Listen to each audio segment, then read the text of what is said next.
sont battus? Ben non. Pendant près d'un an, il s'est presque rien passé. On a appelé ça la drôle de guerre. Et puis en mai 40, les Allemands ont surpris tout le monde. Ils nous ont envahis en passant par la Belgique. Ils nous ont contournés. Et ils sont arrivés à Ressons? Pas tout de suite. Attends, va pas trop vite. Tu sais où on est ici? Ben oui, on est dans la zone du Chevreuil.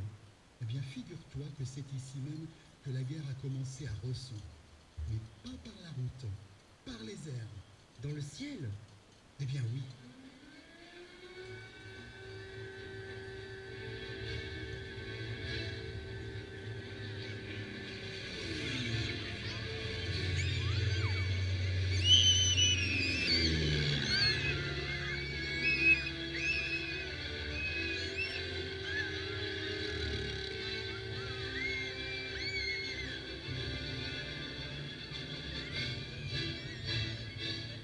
Les Allemands sont entrés en France par les Ardennes. Et les Français les bombardaient pour essayer de les ralentir ou de les faire reculer. Le 31 mai 40, 4 avions sont partis pour la Somme. Mais en chemin, ils ont rencontré une escadrille de chasseurs allemands. Et figure-toi que c'est ici, juste au-dessus de Ressons, qu'ils se sont battus.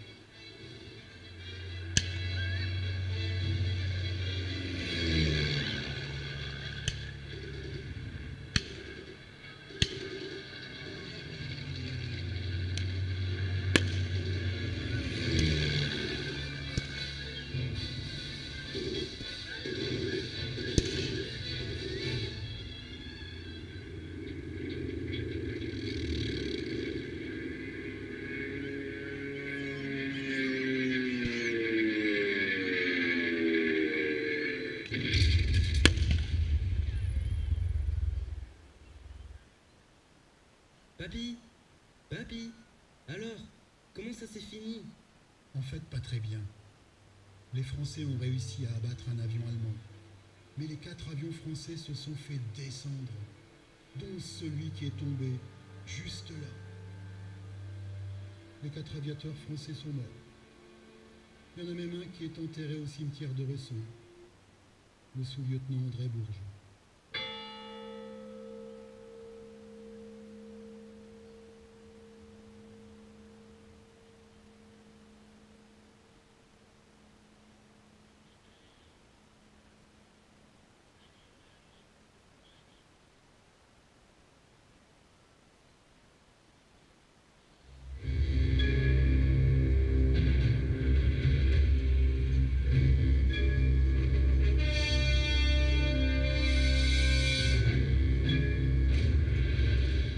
Après le crash, on n'avait qu'une envie, se mettre à l'abri. Tout le monde a pris ce qu'il avait de valeur dans ses valises. On a chargé les vélos, la charrette, et on est parti le plus loin possible. Sur la route, on voyait des fois des soldats français battre en retraite.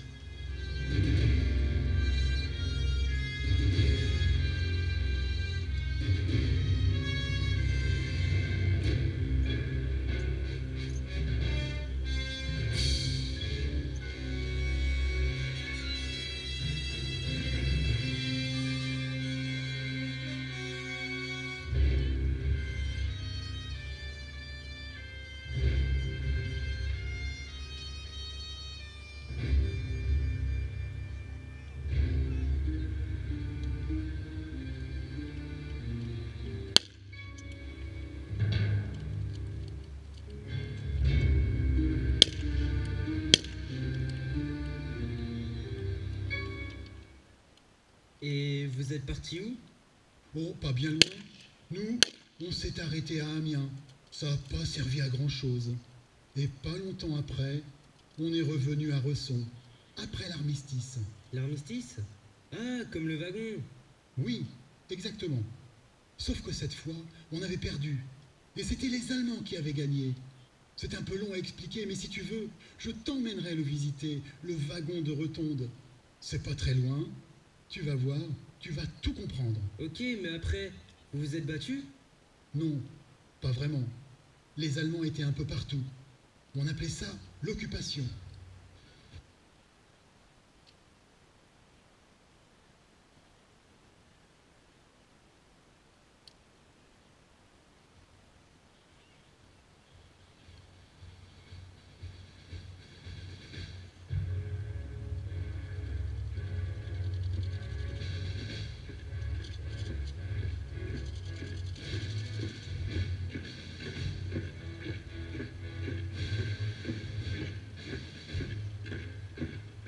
nous surveillaient. On n'avait pas le droit de sortir le soir. On avait encore à manger, mais plus comme avant. On était rationnés. C'était vraiment pas marrant.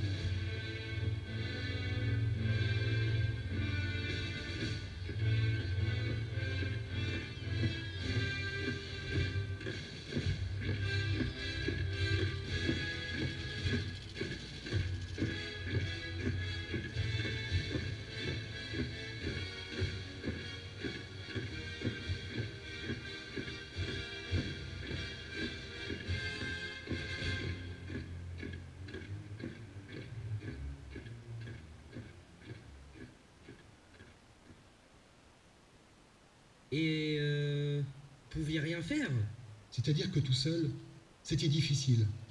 Mais ça a changé après l'appel du 18 juin 40. Là, il y a eu de l'action. L'appel du 18 juin.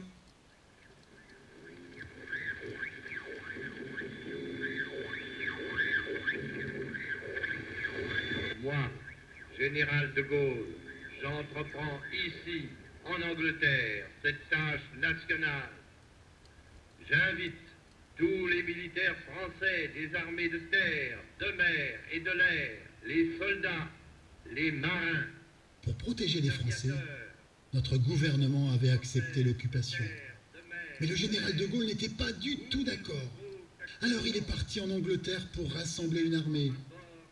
Il a parlé aux Français à la radio pour leur demander de le rejoindre ou de résister comme il pouvait. Juste après, les sabotages ont commencé. Vive la France, libre, dans l'honneur et dans l'indépendance.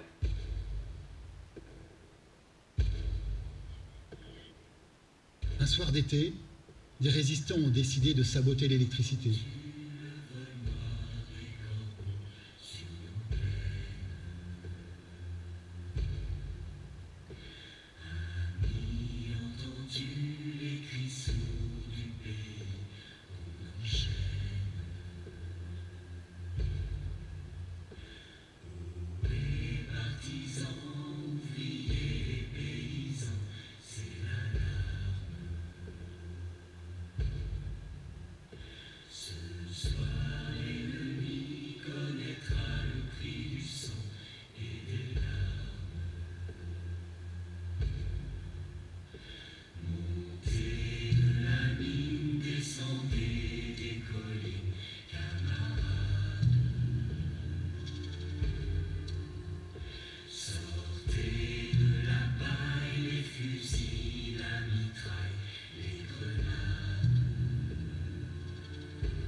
Tiens, tu sais qui c'est, Georges Latapie et André Léger? Ben, c'est le nom de la place et de la grande rue de Resson, non? C'est surtout le nom de deux résistants qui ont fait des sabotages dans la région. André Léger est mort après l'attaque d'un camion près d'Attichy pour permettre à ses amis de s'enfuir. Georges Latapie s'était fait rattraper un peu plus tôt, suite à une dénonciation, et ils l'ont tué là-bas, dans un camp en Allemagne. Les déportations, c'était vraiment pas humain. Je te raconterai ça quand tu seras plus grand. Mais revenons au sabotage. Figure-toi que la ligne a été réparée dès le lendemain. Et tu sais par qui? Ben non. Par notre voisin de l'époque, René Jacquemin.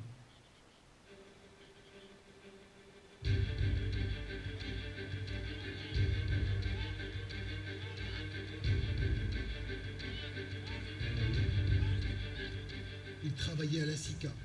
Et le lendemain, les Allemands sont allés le chercher avec les fusils, lui et son copain Gaston, pour réparer la ligne.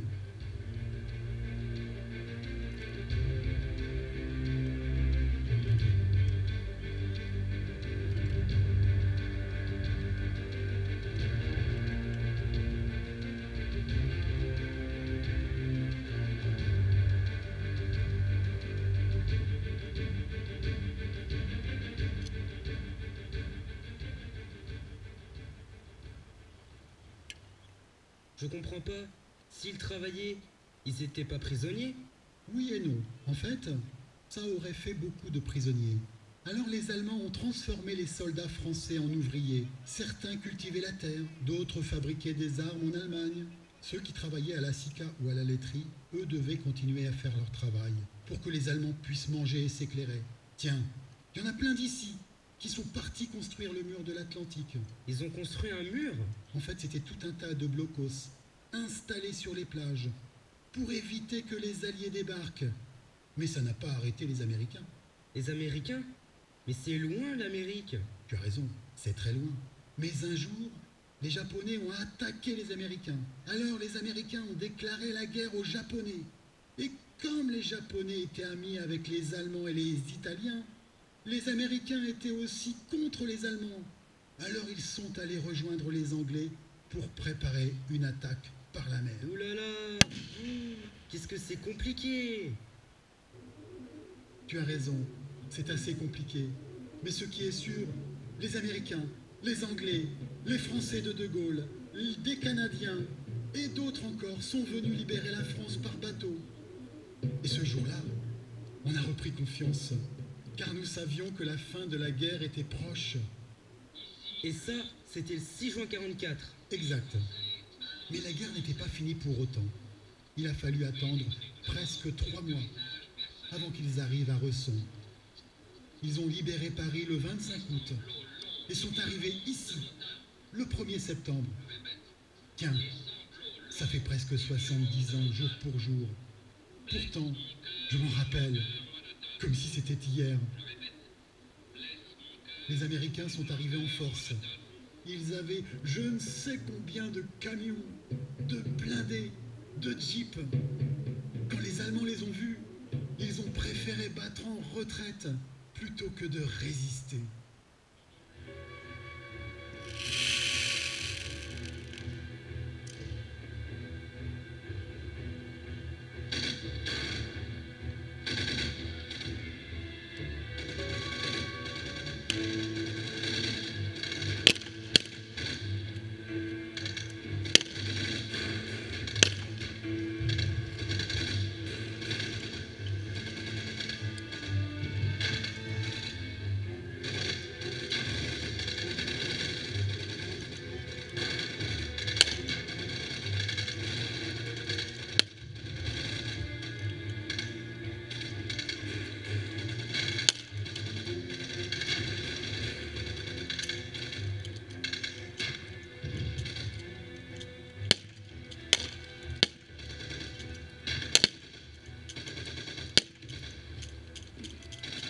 Le lendemain matin, j'ai été le premier à aller les voir.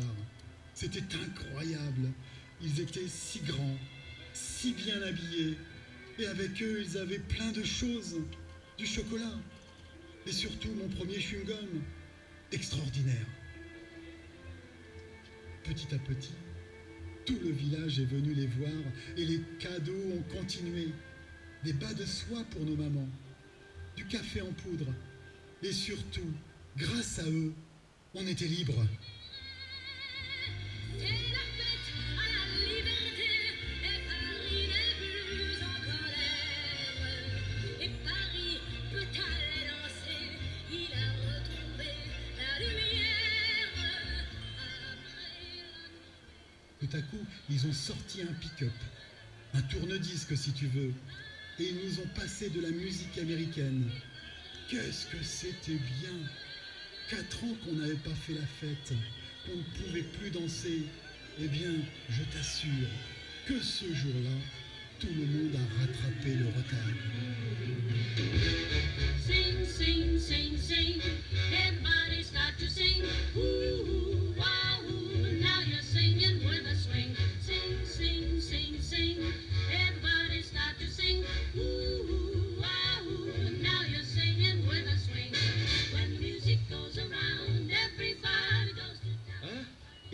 tu l'en sais, papy? Bien sûr, tout le monde, je te dis. Tiens, c'est même ce jour-là que j'ai eu le courage d'inviter une jeune fille qui me plaisait beaucoup. Et 5 ans plus tard, on se mariait. C'était mamie? Ben oui, c'était mamie. Alors tu vois que la guerre 40, c'est pas juste la Pologne, la Normandie et le Japon. Oui, j'ai pas encore bien tout compris, mais je vais tout relire. Et après, je vais raconter ça à mes copains. Je suis sûr qu'ils le savent pas non plus. Et n'oublie pas de le raconter aussi à tes petits-enfants et de leur dire que c'est grâce au sacrifice de nombreux résistants et soldats qu'aujourd'hui, on peut vivre dans un pays libre et en paix. Ok, papy. Mais dis donc, elle est vachement bien cette musique américaine. Viens, on va danser avec eux. Ok boy, let's go!